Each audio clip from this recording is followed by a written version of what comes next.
Hello classmates. For tonight, I'm gonna discuss the domestic wastewater treatment. Contents are the introduction, wastewater treatment categorization, overview of wastewater treatment system, primary treatment, secondary treatment, and lastly the secondary clarification. So for the introduction, first we should know the definition of domestic water. What is domestic water?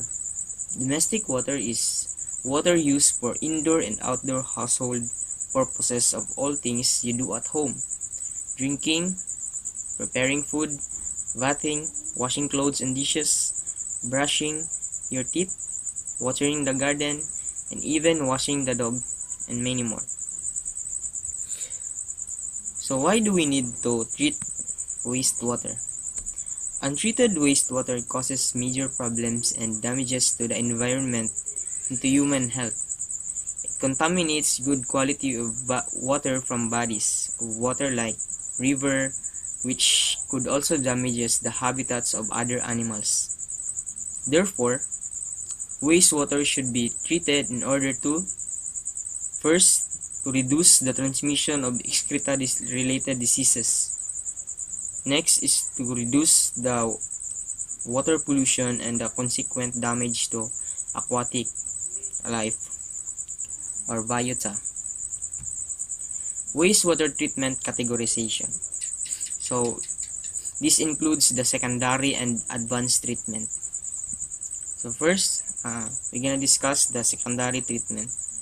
The primary objectives of secondary treatment are to remove organic matter and total suspended solids or TSS and kill pathogens. Most wastewater treatment facilities have parallel treatment trains so that unit operations and processes may be taken offline for maintenance. Next is the advanced wastewater treatment or AWT. Advanced wastewater treatment are those used for producing a higher quality effluent that can be accomplished with secondary treatment. AWT facilities are designed to remove nitrogen and phosphorus through biological and or chemical means. Additional BOD5 and TSS or total suspended solids removals beyond those achieved during secondary treatment are possible.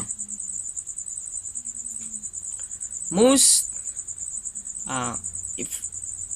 AWT facilities include some type of effluent filtration prior to disinfection, which results in lower effluent BOD5 and TSS concentration. So we're gonna proceed to the overview of wastewater treatment system. The alternatives for municipal wastewater treatment fall into three major categories, or which they call the degrees of treatment.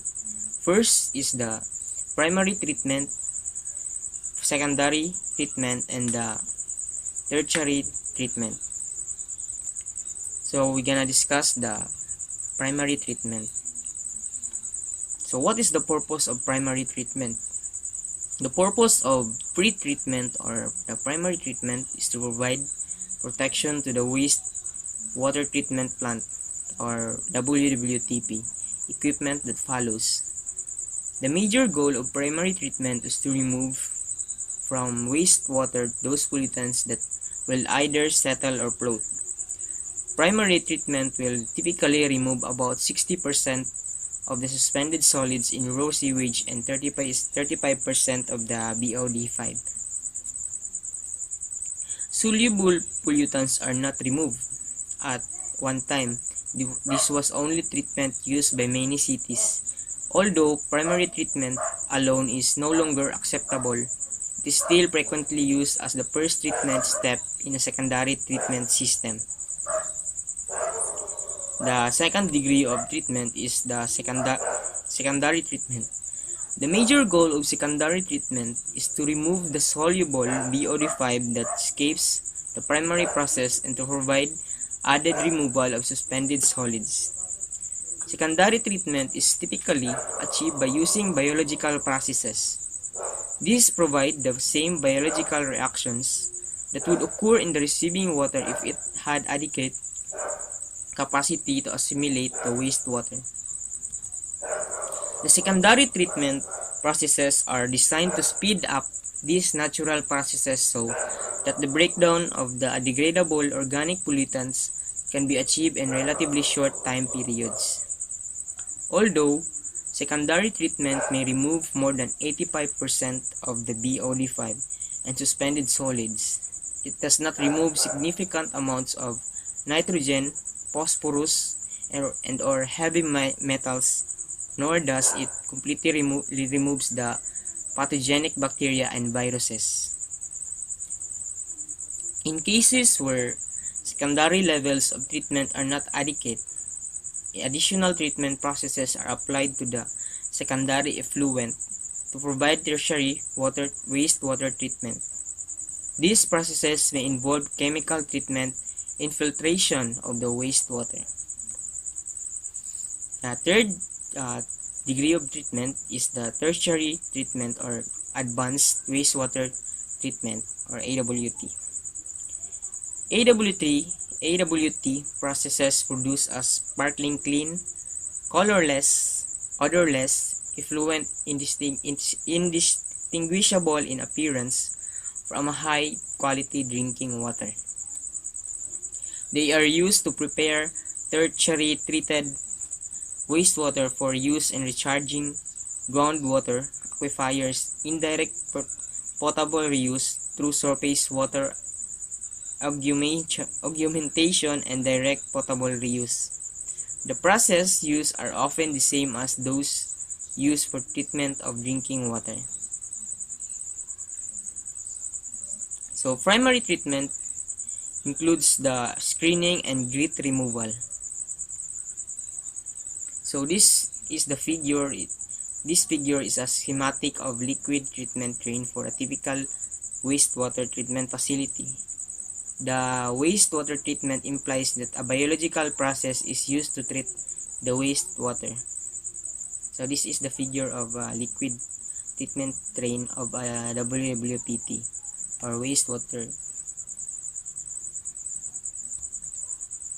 Process of WWTP or the wastewater treatment plant.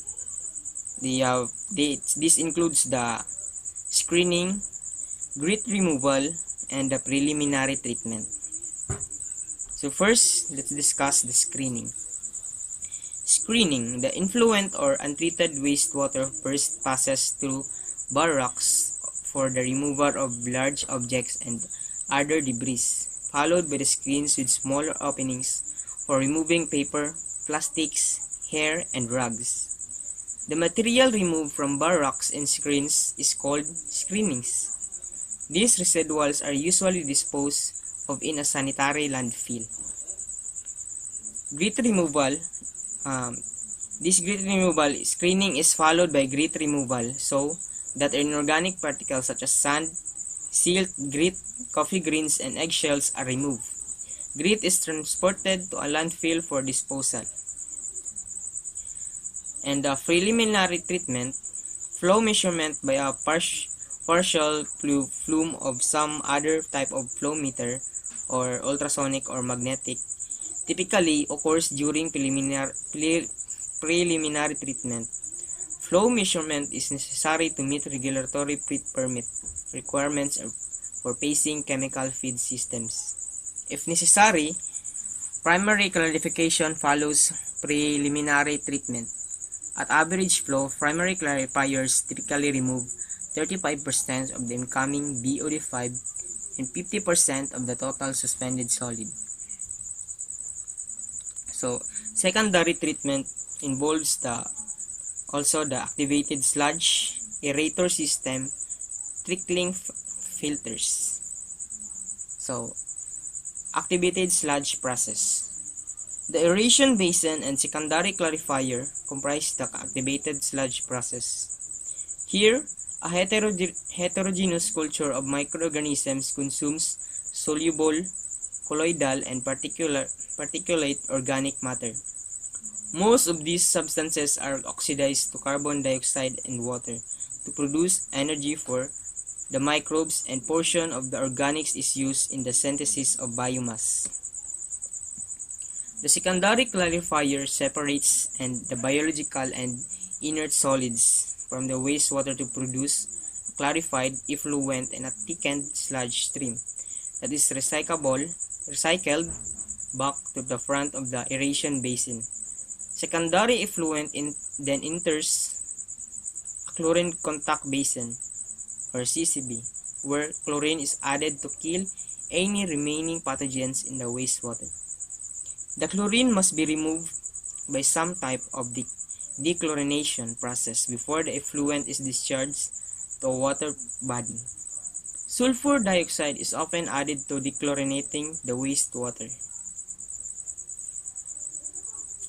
Sludge treatment train for WWTP. So this is the figure. Waste activated sludge, or WEAS, produced during biological treatment or activated sludge process is processed in a sludge treatment train. A typical sludge processing scheme was WAS would consist of an aerobic digester followed by thickening with a gravity belt thickener, or GBT, prior to land application of the sludge. Aerobic indigestion is a stabilization of process that reduces the quantity sludge that was disposed of and also kill pathogens.